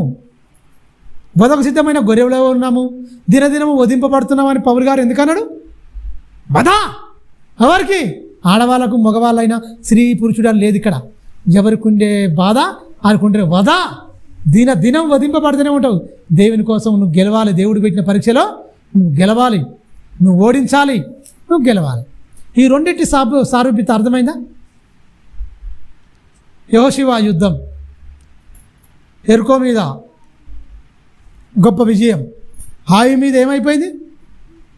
ఆ 3,000 మంది చచ్చిపోతారండి. 3,000 మంది పోతారు, 3,000 మంది చచ్చిపోతారు. ఎందుకని బట్టలు చింపేసుకుంటాడు. ఏమైంది? ఈ చిన్న పట్టణాన్ని మేము స్వాధీనపరచుకోలేకపోయినాం. బట్టలను చింపుకొని బాధపడుతుంటాడు. ఎవరు? యెహోషువ. ఎందుకయ్యా నువ్వు ఏడుస్తున్నావు? ఎందుకు నువ్వు బాధపడుతున్నావు? నేను మోషేకి తోడున్నట్టే నీకు తోడుందని చెప్పాను కదా. మోషే ఎలా అయితే చేస్తాడో నీకు ఉంటా అని చెప్పాను కదా. నువ్వు బట్ట కొడితే ఏమంటే నీళ్ళు ఆకాశం శిఖరం అంటే, మోసే కొడితేనో మోసే కట్టెత్తితే మొత్తం గోడలు పాయైనాయి. నువ్వు నీళ్లు కొడితే కొత్త నువ్వు మందసం పెట్టుకొని నువ్వు పోతుంటే కథం ఖచ్చితంగా నీళ్లు మొత్తం ఆకాశం అంటే శిఖరంలాగా వెళ్ళిపోలే. చేసినావు ప్రభువా. ఎందుకు బాధపడుతున్నావు? ఆయనకు ఎట్ట చేసినావు, ఆయనకు రకంగా చేసినా గోడలుగా ఉంచినా నీకు ఒక రకంగా వాగు దాటిపోతందుకు నువ్వు కాళ్ళెట్ట పుణ్యం వెంటనే ఆకాశం శిఖరం అంటేటట్టుగా నీళ్ళను మొత్తం పైకి ఎగిరిపోయినాయి. అవన్నీ చేసినా కదా నీకు నేను. ఎందుకు నువ్వు అట్లా అయిపోయినావు, బాధపడుతున్నావు? ప్రజలు తప్పు చేసిరు, నువ్వు మోకానికి నీడకేసుకొని మొత్తం లెత్తలేదు. ఎందుకు బాధపడుతున్నావు? నీకు తెలుస్తలేదు కదా చేసిన పాపం ఏందో. నేను చెప్తాను. దుష్టులు ఈ శపితములైన తెచ్చి దాచిపెట్టుకురు. నాకేది ఇష్టం ఉండదో దాన్నే పెట్టుకొని దాచుకుంటారు. అందరు పెద్దలుగా నీ ముంగట మంచిగా గప్చుప్పుగా భక్తులుగా నటిస్తున్నారు కదా. వీళ్ళ నటన నీ దగ్గర కావచ్చు యెహోషువ, నా దగ్గర కాదు సుమా. వీళ్ళ బతుకంత బండారం నాకు తెలుసు. ఎవడెవడు నటిస్తుండో, ఎవడెవడు భక్తిగా ఉంటుండో, ఎవడెవడు భక్తి ముసుగులో మోసం చేస్తుండో నాకు తెలుసు. లే అన్నాడు. ఎమ్మటే లేచిండు. అందరిని సమకూర్చిండు. కథ ఏంది విచారించిండు. పోయేవరకల్లా ఈయనే దొరికిండు. ఆకాను అయిపోయింది. అందరు చచ్చిపోయారు. కాల్చి బూడి చేసి కూడా ఆ రాళ్ళు కుప్పేసిరు మొత్తం. బూడిది కూడా కనపడద్దు బాంది ఆహూరు లోయలా. అసలు అది ఏం కనపడద్దు. అవి ఎన్ని రాళ్ళు ఉన్నాయి ఆయన రాళ్ళేసి కుప్పేయర్రా.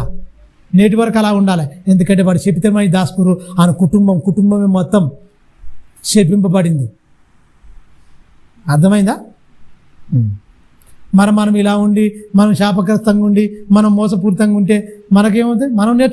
మనం ఏది నేర్చుకున్నామో మన పిల్లలకు అదే ఇస్తాం. మనం మోసం చేస్తే మనం అదే. అంతేనా కాదా?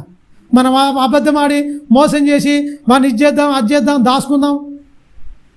ఇవన్నీ క్రిమినల్ మైండ్ ఉన్నాయనుకో, నీ పిల్లలకు అదే అవుతుంది. దేవుని దగ్గరికి పోతే ఏమంటుంది? అరే చూపించిన కదా నేను యెహోషువ గ్రంథంలో ఛాయగా చూపించిన కదా. అక్కడ ఛాయగా చూపించినగా కుటుంబమే నాశనం అయిపోయింది. కొరావు కొమ్మరం చూపించిన కదా. మోసే మీద తిరుగుబాటు చేస్తే ఏమైనా భూమిని ఎవరు తెరిచింది? మొత్తం 250 మంది మింగేసింది. మళ్ళీ లెవెల్ చేసేసిందా లేదా? చేసినావు ప్రభువా. చదివిన ప్రభువా. మరి నేర్చుకోలే ప్రభువా. మార్చుకోకనే ఇక్కడ వచ్చిన ప్రభువా. వెళ్ళు అపవాదికి దాని దూతలకు సిద్ధపరిచిన తరానికి వెళ్ళు. దుష్టుని సంబంధి నువ్వు నేర్చుకోలేదు, నీ పిల్లలకు నేర్పించలేదు, నువ్వు మార్చుకోలేదు, నీ పిల్లలు మార్చుకోలేదు. కుటుంబం వేసేస్తున్నా అయిపోయింది. ఆరాధించిన పెదవులతో ఆరాధించిన ప్రభువా. పాట గొప్పగా పాడినా, గంభీరంగా పాడినావు. ఎవరికి కావాలి నీ పాట? హృదయంలో కుళ్ళు పెట్టుకొని నువ్వు పాట పాడితే నేను ఒప్పుకుంటానా? మానవులు కల్పించిన పద్ధతులు, దైవోపదేశములని మానవులు నేర్పించిన భక్తి నువ్వు నేర్చుకున్నావు. నేను చెప్పిన భక్తి నేర్చుకున్నావా? ఏది నీ భక్తి? మనుషులు కల్పించిన భక్తి నేర్చుకున్నావు. నేను చెప్పిన భక్తిలోకి నువ్వు వచ్చినావా? నాకు అర్థం కాలే ప్రభువా. అర్థం కాలేదు కనుక వ్యర్థంగా నువ్వు ఆరాధించిన పో. ఏమైపోవాలి? మనం ఏమైపోతాం? మన కుటుంబాలు ఏమైపోతాం? మన నటనా జీవితాలు ఏమైతాయి? ఒకసారి మీరు ఆలోచించండి. డీప్గా ఆలోచించండి, లోతుగా ఆలోచించండి. శపితమైన వస్తువులు అక్కడ అన్నాడు. ఇక్కడ నీ మాటలే, నీ చూపే, నీ చూపు, నీ మాటలే. అయ్యా నువ్వు నేర్పిందే నీ బిడ్డలు. నువ్వు ఎట్టి కొలతవా గడ్డ కొలత. మంచిదాని నుంచి వెళ్ళి మంచిదే అవుతుంది, చెడ్డదాని నుంచి వెళ్ళి చెడ్డదే అవుతుంది. చెడ్డదాని నుంచి వెళ్ళి మంచిదాన్ని తీసుకురావాలనే నా కుమారుడు క్రీస్తుని మీకోసం బలిపెట్టినా. ఏమైంది? క్రీస్తు కృపను మీరు కామాతురత్వమునకు వినియోగించిరు కదా. ఎన్నో అవకాశాలు ఇచ్చిన కదా. మారలే కదా, నేర్చుకోలే కదా, మార్చుకోలే కదా. ఎన్ని సంవత్సరాలు ఇచ్చినా? చాలా సంవత్సరాలు ఇచ్చిన ప్రభువా. మరి తినే తిండికి, పీల్చే గాలికి లెక్క కట్టు. 3 ఏళ్ళు అంజూరపు చెట్టు కాయకపోతే నేను ఓర్వలేకపోయినా, 3 ఏళ్ళే ఓర్వలేకపోయినా, 30 ఏళ్ళు 40 ఏళ్ళు నేను భరించినా సహించినా, ఏది నీ మార్పు? ఏది నీ బతుకు? ఏది నీ జీవితం? అడగడా అండి? ఖచ్చితంగా అడుగుతాడు. మరి అడిగినప్పుడు ఏం చేస్తాం? అడిగినప్పుడు ఏం చెప్తామండి? యూదాపత్రిక 1వ అధ్యాయం 16వ వచనం చూడండి. ఏం చేసిర్రో తిండి తిని దీని గురించి ఏం మాట్లాడుతారో చూడండి వాళ్ళందరూ. యూదాపత్రిక అధ్యాయం 1 16వ వచనం చూడండి. యూదా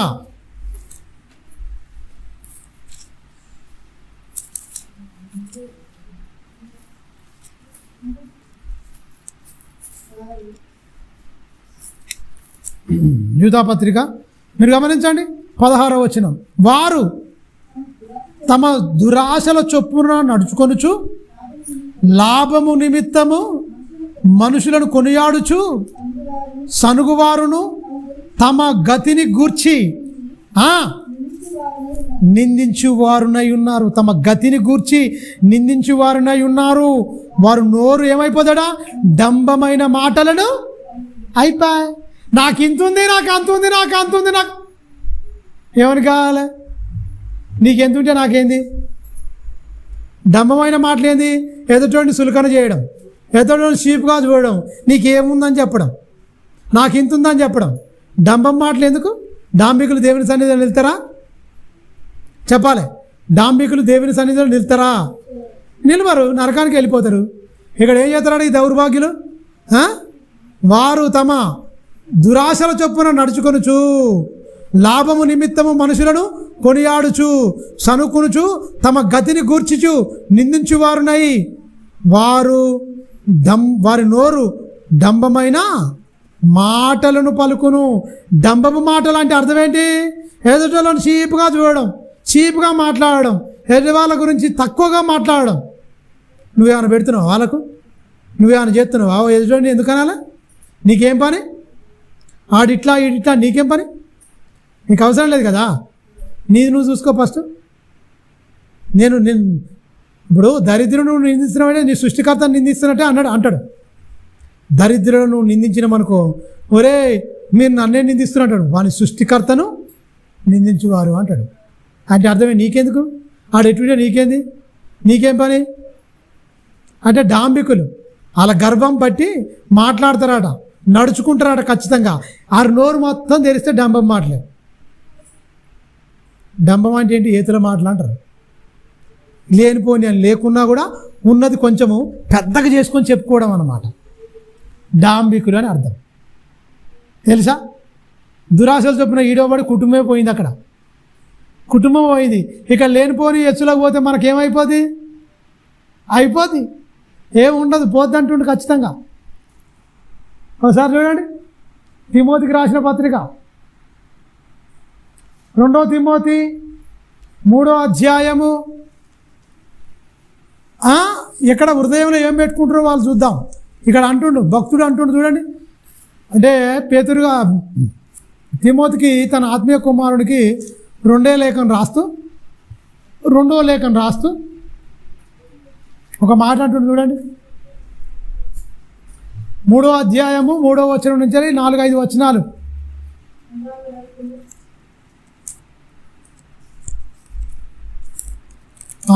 3వ అధ్యాయము 3 నుంచి 4-5 వచనాలు చూద్దాం.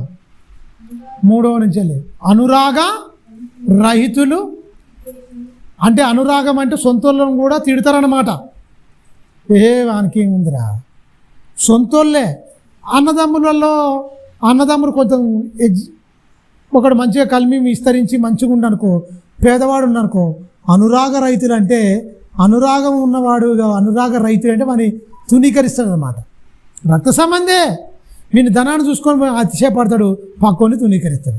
అనురాగ రైతుడు. మీరు గమనించండి, అనురాగ రైతుడు అని చెప్తుడు. అతిథేషులు అంటే అతిథిని ద్వేషిస్తాడు. అతిథిని ఇంటికి వచ్చిన వాడిని అతిథిని అవమానపరుస్తాడు. వాడు అతిథిగా వచ్చిననుకో పేదవాడు అయి ఉండి వాడిని మొత్తం అవమానపరుస్తాడు. అతిథి ద్వేషి అంటుండు. చూడండి, అపవాదకులు అంటే కల్పించి చెప్తారు బాగా. అపవాదకులు అంటే కల్పించి చెప్పేది, చెడ్డవాటిని అంటే కల్పించి చెప్పేవారే అపవాదకులు. అజిచేంద్రియులు, క్రూరులు, స్వజన ద్వేషులు, ద్రోహులు, మూర్ఖులు, గర్వాంధులు, దేవుని కంటే ఎక్కువ సుఖానుభవమే ఎక్కువగా ప్రేమించువారు. పైకి వారు భక్తి గలవారై ఉండినను దాని శక్తిని ఆశ్రయించిన వారై ఉన్నారు. ఇట్టి వారికై ఇముకుడవై తిమోతికి చెప్తుండు, ఒరే బాబు, లోకం బాగలేదు, మనుషులు బాగలేదు, ఇలాంటి వాళ్ళందరూ నరకానికి వెళ్ళిపోతారు, ఇలాంటిది నీలో ఉండడానికి వీల్లేదు. నీ దైవభక్తి మంచిగా గొప్ప అంటే భక్తిని సాధనం చేయి, లోకంలో ఏది ఆశించకు, అది కావాలి ఇది కావాలని, ఇవన్నీ పనికిమాలి అని వద్దు, అన్నిటి విడిచే ఏదో ఒక రోజు మనం వదిలిపోతాం ఖచ్చితంగా. చాలా జాగ్రత్తగా ఉండు. చరిత్రలో మనకు భక్తుల జీవితాలు చాలా తెలుసు కదా. ఈ లోకంలో భక్తిగా ఉండాలంటే ఇహలోక మాలిన్యమును అంటించుకొనకుండా నిన్ను నువ్వు కాపాడుకో. ఇది నీలో ఉండడానికి వీల్లేదు. ఎవరిని ద్వేషించొద్దు, క్రూరంగా ఉండొద్దు, మూర్ఖంగా ఉండొద్దు, గర్వాంధుగా ఉండొద్దు, ఇవన్నీ ఉండొద్దు. అవన్నీ దుష్టుని సంబంధాలకు ఉంటాయి. పొరపాటున దేవుని సంబంధాలకు ఉన్నా అవి మార్చుకోవాలి ఖచ్చితంగా. క్రీస్తు రక్తం బట్టి క్రీస్తును చూడాలి. క్రీస్తు శరీరాన్ని తింటున్న మనం, క్రీస్తు రక్తాన్ని త్రాగుతున్న మనం, మనలో ఈ గర్వము, ఈ పగ, ఇవన్నీ మనలో ఉంటే, ఈ మూర్ఖత్వము ఇవన్నీ ఉంటే మన పరలోక రాజ్యం ఎంత మాత్రం వెళ్ళాం, నరకానికి వెళ్ళిపోదాం, నరక పాత్రలం అయిపోతాం. చాలా జాగ్రత్త తిమోతి, చాలా జాగ్రత్త చెప్తుండా. ఈ యోగలో ఉంటే ఏమైపోతాం? ఇవి మనం ఎక్కడ దాచుకుంటున్నాం? ఇక్కడ దాచుకున్నాం. ఇక్కడ దాచుకున్న వాడు ఏమైపోతాడు? శాపగ్రస్తుడు అయిపోతాడు. శాప పాపముల నుంచి కొట్టివేసిండా యేసుక్రీస్తు? తన రక్తం ద్వారా విమోచించిండా? విమోచించిండు. విమోచించిన తర్వాత మళ్ళీ అపవిత్రునిగా చేయడానికి అవకాశం ఉందా దుష్టునికి? నువ్వు అవకాశం ఇస్తే అవకాశం ఇస్తాడు. అంటే ఏమంటాడు? దేవుని కంటే ఎక్కువ సుఖానుభవమును ప్రేమిస్తున్నావు. సుఖాన్ని, దాని నుంచి వచ్చే అనుభవాన్ని, అంటే ప్రతిదాన్ని. అంటే దేవుణ్ణి, ఈ భూసంబంధమైన సుఖాలు దేవుణ్ణి మరిపిస్తాయి. దేవుని మరిపిస్తాయి. దేవుడు చేసిన మేలును, దేవుడు చూపించిన ప్రేమను అన్నీ మరిపించేసి భ్రష్టులు అయిపోతే తన్ను తానే ప్రేమించుకుంటాడు వీడు. బైబిల్లో మాట ఉంటుంది, వారికి కడిపే వారి నాశనమే వారి అంతం, వారిని కడిపేవానికి దేవుడు, అరే కడుపును దేవుడిని చేసుకున్నవారా, కడుపును దేవుడు చేసుకుంటాట, నాశనమే వారి అంతం, వారి కడిపేవారికి దేవుడు. సుఖానుభవమును దేవుని కంటే ఎక్కువ సుఖానుభవమును ప్రేమించేవారంటే ఇక దేవుని పక్కకు పెడతాడు. దేవుడు చేసిన మేలును చేస్తాడు, ఎన్నో మేళ్ళు. అనుక్షణం దేవుని కృప, దేవుని మేలు లేని మనం బతకగలమా? ఎన్ని తెగుళ్ళు, ఎన్ని రోగాలు, ఎన్ని బాధలు, ఎన్ని ఇబ్బందులు, అన్నిటి నుంచి వెళ్ళి క్షేమంగా దాటించి మళ్ళీ నీకు క్షేమాన్ని ఇస్తుండే ఖచ్చితంగా. అవన్నీ మర్చిపోయి తల్లి రొమ్ముపాలు లాగి తల్లి రొమ్మును గుద్దితే దౌర్భాగ్యులై ఉంటే ఎట్లా? దేవుని దగ్గర ఇన్ని మేలులు పొంది ఇవన్నీ చేసుకొని తర్వాత మళ్ళీ దేవుడు ఏంది, నాదే నేను, నా బాహుబలం, నా సొంత తెలివి, నా తినే తిండి వల్ల అంటే ఎట్లా? ఎలా? దేవుడు అవకాశాలు ఇస్తాడు, అన్ని రాస్తున్నట్టు లెక్క. మన దినచర్య ఏంది, మన బతికేంది, మన కథ ఏందని వదిలిపెట్టాడు సుమా దేవుడు.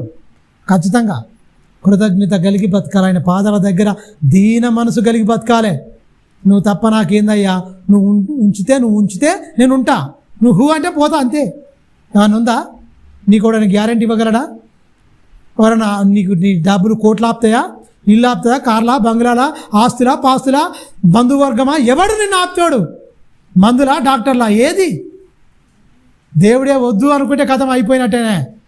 ఆయన చేతిలో ఉందండి మన భక్తి, మన జీవితము, మన బ్రతుకు ఆయన చేతిలో ఉంది. అయిపోయిందంటే కథం అయినట్టే. ఉండాలంటే ఉంటాడు, ఆయన అనుకుంటే ఉంటున్నాం, ఆయన వద్దనుకుంటే ఎవడు ఉండగలడు ఈ భూమి మీద?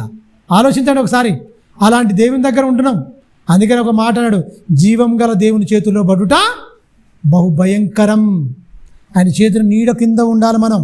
ఆయన చేతి ఒకటి బిక్తట్టు ఉండొద్దు మనం. ఆయన చేతి నీడ కింద, ఆయన పాముటట్టుగా, ఆయన కౌగిట్లో ఉండాలి, చెయ్యెత్తట్టుగా ఉండొద్దు.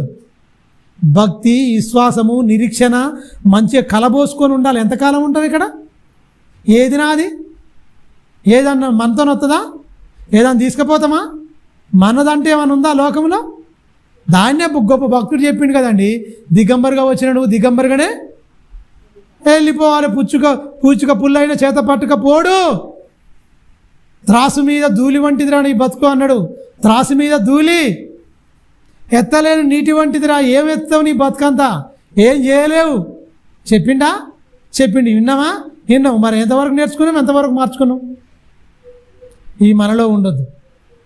దేవుని కంటే సుఖానుభవం ప్రేమిస్తే అయిపోయా. ఎవరిని?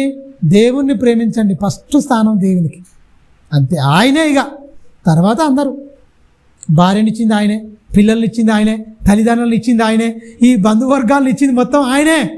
ఇచ్చిన పక్కకు పెట్టి వీళ్ళ మీద పాకులాడితే మరి బతుకులేంది అసలు? మంచి భర్తనిచ్చింది స్త్రీకి ఎవరు ఇచ్చిండు? మంచి భార్యను పురుషుడికి ఇచ్చింది ఎవరు? ఆ తల్లిదండ్రులు ఎవరికి ఇచ్చిండు? మంచి తల్లిదండ్రులు ఇచ్చింది ఎవరు? ఆయనే కదా. ఈ అన్నిటికీ పితామహుడు ఎవరు? ఆద్యుడు ఎవరు? ఈ బంధాలను ఇచ్చింది ఎవరు? ఇచ్చిన పక్కకు పెట్టుకొని ఈ మధ్యన బంధాలు, ఈ చిన్న చిన్నవి సాగుతో దిగిపోయే బంధాలకు నువ్వు గీమిలాడితే ఎట్లా? శాశ్వత బంధం ఆయనది, ఆయనతో బంధం కలిగి ఉండాలి. సుఖానుభవం నువ్వు ప్రేమించకు, దేవుని కంటే ఎక్కువ సుఖానుభవం ప్రేమించి దాని శక్తిని ఆశ్రయించక వీళ్ళు మొత్తం ఇది అయిపోయారు. వీళ్ళ వారికి నువ్వు విముఖుడవై ఉండయ్యా. చాలామంది ఉన్నారు ఇలాంటి వాళ్ళు, స్వార్థపరులు ఉన్నారు, దేవునిలో ఉండకూడదు ఇలాంటిది. అసలే నువ్వు విముఖుడవై ఉండవు, దూరంగా ఉండు. అసలు వాళ్ళకు ఇవన్నీ నిరోనికి రానిచ్చుకోకుండా ప్రతిదీ రాసిపెట్టిందండి. ఎక్కడ నా పిల్లలు మోసపోతారో. ధర్మశాస్త్రం లేనప్పుడు దురాశ అని తెలియకపోతే, ఆశ అని తెలియకపోతే దురాశ ఎట్టిదో నాకు తెలియకపో అంటాడు. ధర్మశాస్త్రం అన్ని విషయంలో మంచిదే, కానీ ధర్మశాస్త్రం ఏం చెప్పింది కానీ ఆశ అని చెప్పింది. ఆశ అని నాకు తెలియకపోతే దురాశ ఎట్టిదో నాకు తెలిసినా తెలియకపోవు. ధర్మశాస్త్రం చాలా ఉత్తమమైనది, శ్రేష్టమైనది. దాన్ని ఎదురు చేసుకొని పాపం చెప్తున్నారా పనికిమాలి వెళ్ళారా అంటాడు. చూడండి ఒకసారి ముగించుకుందాం, వచ్చే వారం మాట్లాడుకుందాం. ఎక్కువ ఉంది, కొనసాగింపు ఉంటుంది కాబట్టి. యోహాను సువార్త 12వ అధ్యాయం. యోహాను రాసిన సువార్త 12వ అధ్యాయం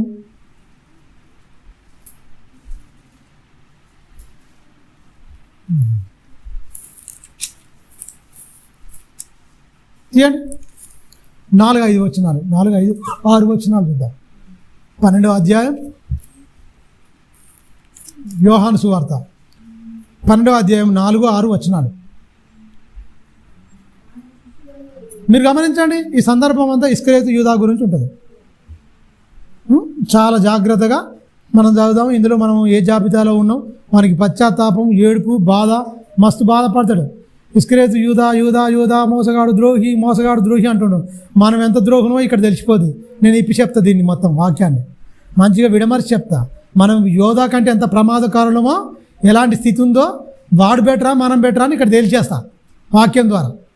4వ వచనం నుంచి, ఆయన శిష్యులలో ఒకడు అనగా ఆయన అప్పగించిన వాడైన ఇస్కరియోతు యూదా ఈ అత్తరెందుకు 300 దేనారములను అమ్మి బీదలకు ఇవ్వలేదా?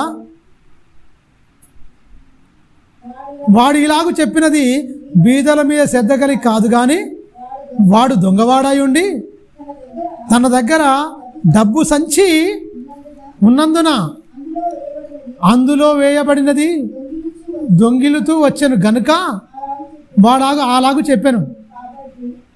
కాబట్టి యేసు నన్ను పాతిపెట్టు దినం వరకు ఆమెను దీనిని ఉంచుకొననిమ్ము. బీదలు ఎల్లప్పుడూ మీతో కూడా ముందురు, కానీ నేను ఎల్లప్పుడూ మీతో కూడా ఉండను. కాబట్టి చూడండి, మీరు బాగా గమనించండి. ఇక్కడ ఎవరి దగ్గర ఉంది డబ్బు సంచి? యూదా దగ్గర ఉంది. ఈ యూదా అత్తరు తీసుకొచ్చింది. ఒక స్త్రీ ఆ ఇంటికి రాగానే యేసుక్రీస్తు పాదాలు అడ్డు పెట్టుకున్నప్పుడు మొత్తం ఆయన కన్నీళ్ళతో మంచిగా పాదాలు కడిగి అత్తరు మొత్తం ఆయనకు పూసి పాదాలకు పూస్తుంది, నెత్తిమించని మొత్తం అచ్చజట మాంసి అని ఉంటుంది, ప్యూర్ అత్తరు అనమాట. ఇల్లు మొత్తం నిండిపోద్దండి సుగంధన వాసంతో. వీడికి వ్యాపారం అన్నమాట, వీడికి వ్యాపార దృక్పథం ఉంది. మార్కెట్లో ఏది అమ్మితే ఎంత వస్తుంది, 300 దేనారములకు అమ్మి బీదలకు ఇవ్వచ్చు కదా అంటే వీడికి ఎంత వస్తుంది, ఏ దాన్ని అమ్మితే ఎంత వస్తుంది. ఆడు బీదల మీద ఉండి శ్రద్ధగా కాదు, శ్రద్ధగలికి కాదు ఈ మాట చెప్పింది. ఏడు దొంగోడీడు,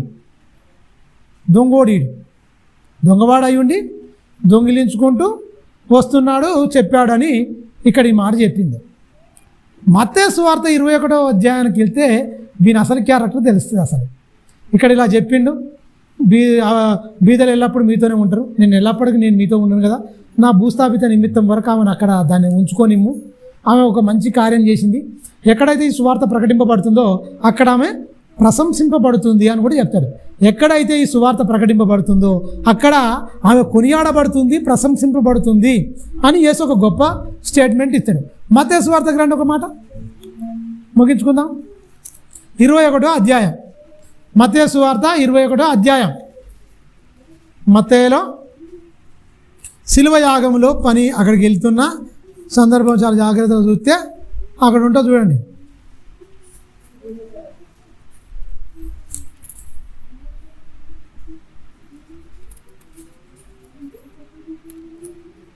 మత్తయి సువార్త 21వ అధ్యాయము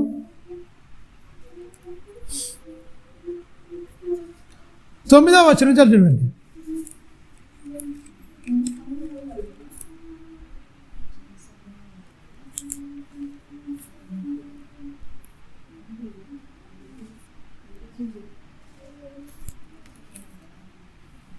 మొదటి నుంచి చూడండి.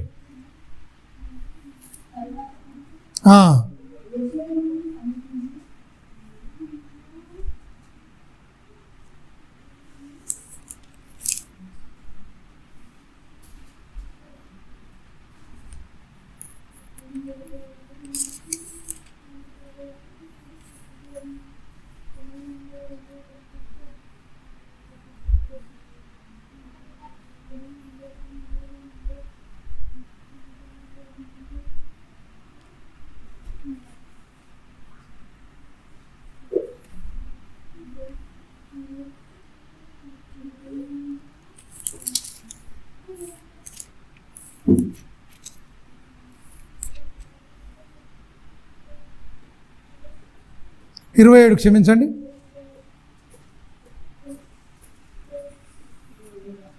27వ అధ్యాయం మత్తయి సువార్త మొదటి నుంచి చదువుకున్నా పర్లేదు, 3వ వచనం నుంచి చదువుదాం. 3వ వచనం నుంచి. అప్పుడు ఆయనను అప్పగించిన యూదా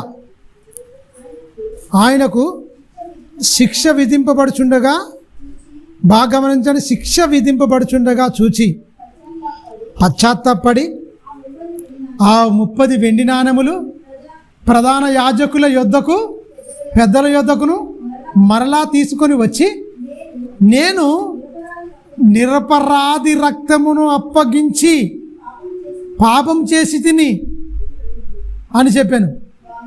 వారు దానితో మాకేమి, నీవే చూసుకోమని చెప్పగా అతడు వెళ్ళి ఆ వెండి నాణెములు దేవాలయములో పారవేసి పోయి, దేనికోసం చేసిండండి ఈయన పాపం చేసిందంతా దేనికోసం అండి? సుఖాన్ని అనుభవించడానికే కదా. ఆకాన అజ్ఞ చేసిండు.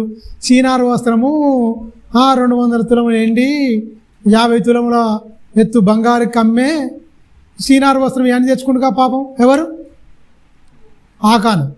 సుఖపడుతుందికే కదా, మంచిగా బతందుకే కదా. ఏమైంది? చచ్చిపోయిండు. ఈయనేం చేసిండు? యూదా ఏం చేసిండు? అమ్ముదాం దొంగబడాయిండు, సొమ్ము కూడా దొంగిలించుకుంటూ సరిపోతలేదు, ఒక్కసారి అమ్మితే చాలా పెద్ద మొత్తం వస్తుంది అనుకున్నాడు. అనుకున్న వెంటనే వాడిని మార్చాలని చివరి వరకు ఆలోచించిండు. డబ్బు సంచి వాని దగ్గరనే పెట్టిండు, అయినా మార్పు రాలే. చివరకు యేసుక్రీస్తు చనిపోయిండు. యూదా పశ్చాత్తాపడ్డాడు. కానీ ఏం చేసిండు, ఉరి పెట్టుకొని చచ్చిపోయాడు. ఇందులో మనం నేర్చుకోవాల్సిన నీతి ఒకటి ఉంది. ఇందువల్ల మనం నేర్చుకోవాల్సిన నీతి ఒకటి ఉంది. యూదా కన్నా పశ్చాత్తాపం మనకు పశ్చాత్తాపం ఉందా? ఎప్పుడవుతుంది మనకు పశ్చాత్తాపం? శిక్ష విధింపబడుతుంటే చూసి తట్టుకోలేకపోయాడు. నిరపరాధి రక్తమును అప్పగించి తిని ఏడ్చిండా, బాధపడ్డా, పశ్చాత్తాపడ్డా. ఇలాంటి వాడిని చంపి నేను బతికేందుకు నేను బతుకుజాడా అనుకొని పోయి ఊరు పెట్టుకొని చచ్చిపోయాడు. ఒక రకంగా అది బతుకుంటే వేరే ఉండు. ఆయన గురించి ప్రవచనం రాయబడ్డది. ఆయన జీవితం అంతే, అపవాది చేత ప్రేరేపింపబడ్డాడు. అప్పుడు ఆయన బతుకున్నప్పుడు చెప్పిండు, మనిషి కుమారుడు రాయబడిన ప్రకారం పోవుచున్నాడు, కానీ ఎవరి చేత మనిషి కుమారుడు అప్పగింపబడతాడో ఆ మనుషునికి శ్రమ, వాడు పుట్టకుండిన ఎడల మేలు అన్నడా లేదా? అన్నప్పుడు వీడు విన్నడా లేదా? విన్నాడు, వీడికి అర్థం కాలే. కానీ తర్వాత పశ్చాత్తాపంతో ఎయిటితోనైతే ఆ 30 వెండి నాణాలతో 30 వెండి నాణములతో మంచి దాసదాసీలను సుఖపడవచ్చు, ఆనందపడవచ్చు, సంతోషపడవచ్చు, నేను నా కుటుంబం మంచిగా విలాసవంతంగా జీవించవచ్చు అనుకున్నాడో, కుటుంబం లేదు, నా పిల్లలు లేరు, ఉరిపోసుకొని చచ్చిపోయాడు. పశ్చాత్తాపంతో దేవాలయములో పారవేసి అదే వెండి నాణాలు తీసుకుపోయి కుమ్మరివాని పొలం కొంటారు, పరదేశులను పెట్టుకుంటాను. ఎందుకంటే ఇది రక్తభూమి, ఇది రక్తము, నిరపరాధి రక్తం, అంటే ఇవి కానుక పెట్టెలో వేయొద్దు బాబోయ్ అని వాళ్ళు కూడా భయపడి శాస్త్రులు పరిచయం దొంగలందరూ ఏం చేస్తారు, కానుక పెట్టెలో వేయక కుమ్మరివాని పొలం, ఇర్మియా గ్రంథంలో రాయబడుతుంది, కుమ్మరివాని పొలం కొంటారు కొని పరదేశంలో పాతి పెట్టుకుంటా ఉంటుంది. అంటే యూదా అన్నా సరే పశ్చాత్తాపంతో పోయి ఇచ్చేసి ఏది అనుభవించకుండా ఇవన్నీ అయిపోయింది. లోకాన్ని మనం ఎంత అనుభవిస్తున్నాం? లోకాన్ని అనుభవించడం అంటే అర్థం ఏంటి? లోకాన్ని అనుభవించడం అర్థం ఏంటి? తినుడేనా, త్రాగుడేనా? కాదు. నీకు ఇష్టం వచ్చిన వాళ్ళని తిట్టుడు, ఇష్టం వచ్చిన వాళ్ళని బాధ పెట్టుడు, నీ శరీరంలో పుట్టే కోరికలను నెరవేర్చుకుంటూ దేవుని కంటే ఎక్కువగా సుఖానుభవం ప్రేమించటమే పాపం. నిన్ను నువ్వు ప్రేమించుకోవడమే పాపం. నిన్ను నువ్వు నలగొట్టుకోకపోవడమే పాపం. నీ దేహానికి నిన్ను నువ్వు దేవుడిగా, నీ కడుపును దేవుడిగా చేసుకోవడమే పాపం. దేవుని కంటే ఎక్కువగా సుఖానుభవం ప్రేమించడం. వాడు ఏం చేసిండు? పశ్చాత్తాపంతో చచ్చిపోయాడు. నువ్వేం చేయాలి? ఈ శరీరంలో వచ్చిన వాటిని మొత్తం సిలువతో నలగొట్టి పశ్చాత్తాపంతో వద్దు ఏది రానియకుండా నీ సిలువను ఎత్తుకొని నువ్వు క్రీస్తు చూపించిన మార్గంలో నడుచుకుంటూ వెళ్ళిపోతూనే ఉండాలి. ప్రతిదినం చచ్చిపో. ప్రతిదినం నువ్వు చచ్చిపోతూ అనేకులకు బతికేటట్టుగా నువ్వు చేయి. అది లేఖన సారాంశం. ఆడిపోయి ఉరి పెట్టుకొని తప్పు చేసిండు యూదా, పశ్చాత్తాపడ్డాడు. నిరపరాధి ఆయన సత్యాన్ని గ్రహించిండు లాస్ట్కు. నిరపరాధి రక్తమును నేను అప్పగించానని.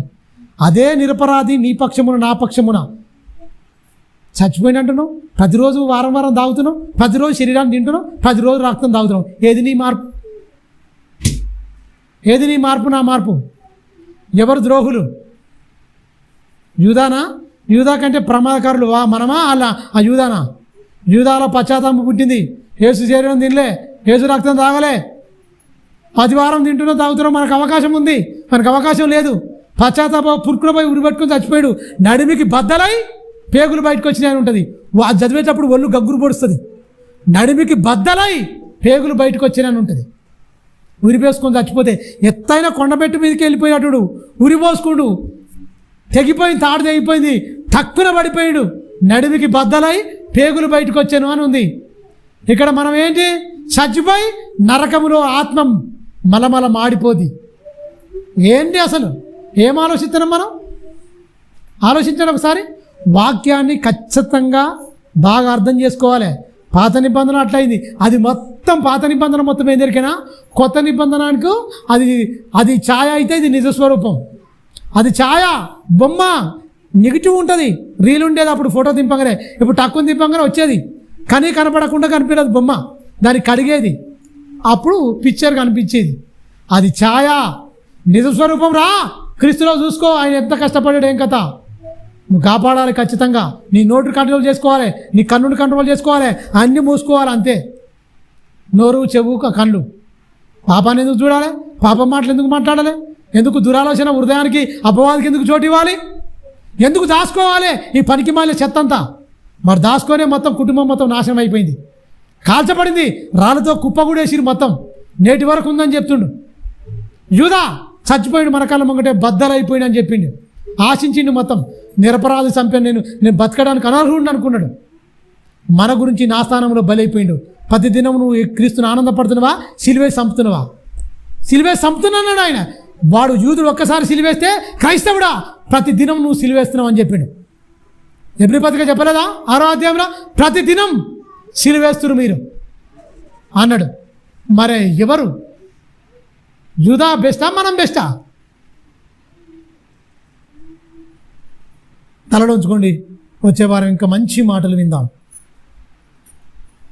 పరిశుద్ధుడైన కన్న తండ్రి, నీ ఆవేదన, నీ ఆక్రందన నీ బిడ్డలకు వివరించి చెప్పాను. దాచబడిన మాటలు తండ్రి గ్రంథములో తండ్రి లిఖితం చేసి చక్కని మాటలు మీరు రాయించారు. పాత నిబంధనకు కొత్త నిబంధనలో ఉన్న సారూప్యతల మేము ఆలోచిస్తూ తండ్రి, నిజమే కదా నాయన, శపితములైనవి వాడు దాచుకుంటే తండ్రి ఎరుకో మీద విజయము, ఆయు మీద ఓటమి, 3000 మంది చచ్చిపోయారు. బట్టలు జింపుకొని దైవజనుడు రోధిస్తుంటే మీరు కలగజేసుకొని యెహోషువ ఎందుకు మీరు రోధిస్తున్నారని తండ్రి ఓదార్చి, ఈ జనుడు పాపం చేశారు, శపితములైన తెచ్చుకొని వాడు సామాగ్రిలో దాచుకున్నాడయ్యా, నువ్వెందుకు బాధపడుతున్నావు? వాడు 3000 మందికి చచ్చిపోవడానికి వాడి కుటుంబం వాడు కారణమయ్యాడు. శపితములైపోయిన వాడు. ప్రత్యేకపరచు, బలం తీసుకపో. వాడు ముట్టింది కానీ నాది అనుకున్నది ఆకాను ఏది ఉండడానికి వీలేదు. అన్నిటి చంపేయి, అన్నిటి కాల్చి, అన్నిటి బూడిద చేయి, అన్నిటి రాళ్ళ కుప్పేసి పడేయి. తండ్రి మీరు చెప్పారు, ఎంత వేదన, ఎంతగా ప్రేమించావయ్యా తండ్రి. గద్ద రెక్కల మీద మోసుకొచ్చినట్లు మోసుకొచ్చావు కదా తండ్రి. బలమైన నీ హస్తాల కింద మహత్కార్యములు, సూచక్రియలు, 10 తెగుళ్ళు తండ్రి ఐగుప్తు మీదికి రప్పించి నీ బలమైన హస్తము కింద మనల్ని కాచి కాపాడి తీసుకొస్తే దైవ ద్రోహులుగా మారాడు తప్ప నీకు వేదన బాధే మిగిలించారు నాయనా. ఆ కానా పాలు తేనెలు ప్రవేశించే దేశంలోనికి వెళ్ళకముందే లక్షల మంది రాలిపోయారు. నీ గుండె కోతకు, నీ కడుపు కోత మిగిలించారు కదా తండ్రి. మరి నూతన నిబంధనలో క్రీస్తు బలియాగాన్ని బట్టి మేము ఎంతవరకు నిన్ను సంతోషపెడుతున్నాం, ఎంతవరకు నిన్ను అర్థం చేసుకుంటున్నాం, ఎంతవరకు నాయన క్రీస్తు బలియాగాన్ని, క్రీస్తు చేసిన త్యాగం అయ్యా మా కళ్ళ ముందు ప్రదర్శింపబడుతుంది, మెదులుతుంది కదా నాయన. మరి మేము ఎంతవరకు నేర్చుకుంటున్నాం, ఎంతవరకు మార్చుకుంటున్నాం? అదే నీ పిల్లలకు చెప్పాను. చెప్పబడిన ప్రతి మాట ఆలోచించి, వివేచనతో, వివేకంతో ఆలోచించి ఆ మాటలు మీ బిడ్డల హృదయాల్లో నాటండి. నీ ఆత్మను దుఃఖపరచకుండా చివరి శ్వాస ఉన్నంత వరకు నమ్మకమైన బిడ్డలుగా తండ్రి ఈ మాటలు నేర్చుకొని మార్చుకొని పరలోక పౌరులుగా యుద్ధ రణరంగములో ఉన్నారని గుర్తించి అపవాదిని ఓడించే శక్తివంతులుగా తండ్రి నీ మాటలతో నింపబడి అపవాదిని ఓడించి పరలోకాన్ని స్వతంత్రించుకునే భాగ్యం నీ బిడ్డలందరికీ దయచేయమని నిండు మనసుతో వేడుకుంటూ తండ్రి, మహిమ, ఘనత, ప్రభావములు నీకే ఆరోపిస్తూ క్రీస్తు వారి అతి శ్రేష్టమైన, పుణ్యమైన, పవిత్రమైన నామములో ఈ ప్రార్థన మనలో సమర్పించి